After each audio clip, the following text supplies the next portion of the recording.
Sometimes when I encounter a problem in my writing, say a character that has a decision to make, I get a little bit stuck.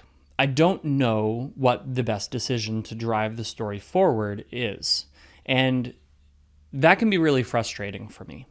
I was recently having a conversation, though, with a friend, and he gave me a really interesting suggestion that I thought I would share with you.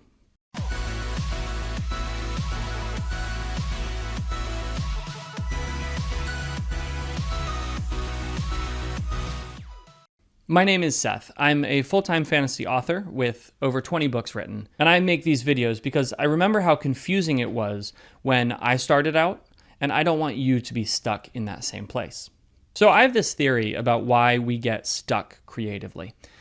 For a long time, I thought that when I would get writer's block or be unable to make a decision about where a story should go, it was because I lacked creativity. My frustration with being unable to come up with the right answer in that situation would often compound, and that would just make the problem worse. Often a sort of creative block in one small thing would lead to a huge block for the work as a whole. In fact, I remember actually giving up on stories because I couldn't figure out one simple detail. That is not a great way to write. But when you're in that, it's really hard to see a way out. I don't hold that view anymore. In fact, I don't think it's a lack of creativity at all. I think it's the opposite problem. I think we have too much creativity. And the reason I say this is because if I ask my wife, who is a very concrete thinker, what the answer to the question is, she will say one of two things. She'll usually say, well, Seth, I don't know, it's your story. But if I say, you have to decide, she'll say, okay, this one. And she'll pick one of the options. And if I say, well, what about all of this other stuff? She'll say, no, you asked me, and I picked this option. And that's it. See, for creative people, options are not actually always good. Sometimes having a plethora of options simply makes it impossible to decide because there's no actual right answer. See, all of the options would work. All of the options could be good. All of the options could be best. But we don't know which one is best, and so we flounder, unable to come up with the perfect option. I've found that this is true sort of universally. When I operate in a space with endless possibilities, I can't come up with anything. However, when I operate in a space with constraints, it becomes really easy. If you give me a blank piece of paper and say, Seth, write something, anything, doesn't matter what it is, I'll stare at it for hours. But if you said, Seth, write me a story about a cat, a bagpipe, and a really tall guy, I could give you a story in a few minutes. I would have no trouble coming up with a story with the constraints of a cat, a bagpipe, and a really tall guy. In fact, my mind would be bursting with so many ideas that I couldn't fit them all on the page. The point is that when I'm faced with an endless possibility of choices, because I could have written about that, or I could have written about something else, when I have no constraints, it's paralyzing.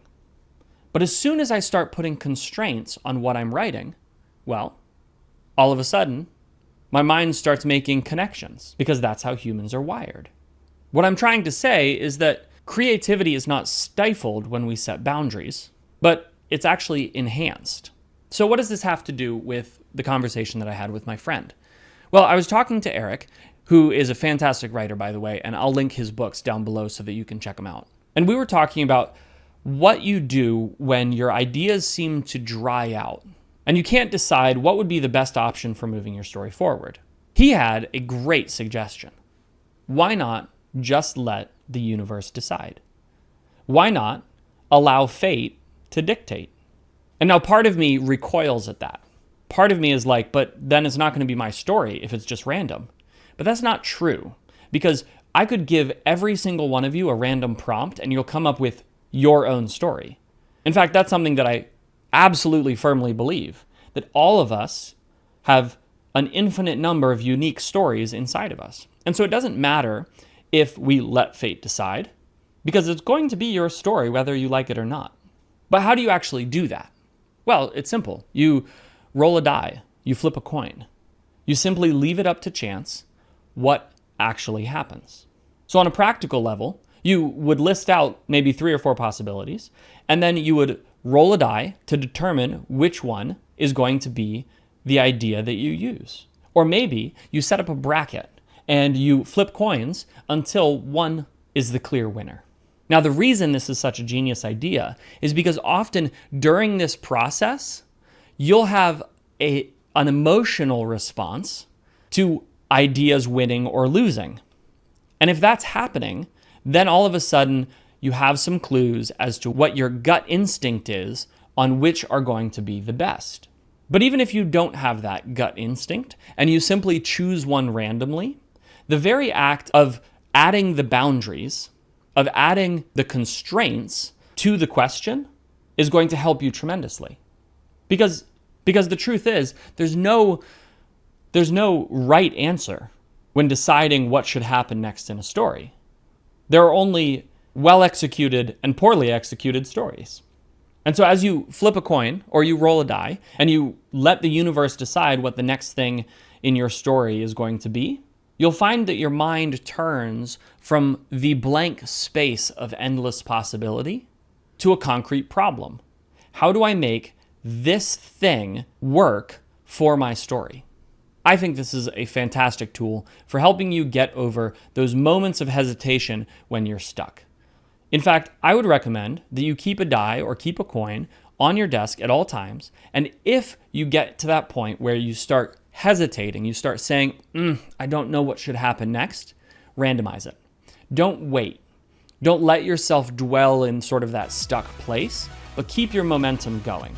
Just roll the die, take whatever option it is, and run with it. I think you'll be surprised at the magic that your creativity can work with even the most random options.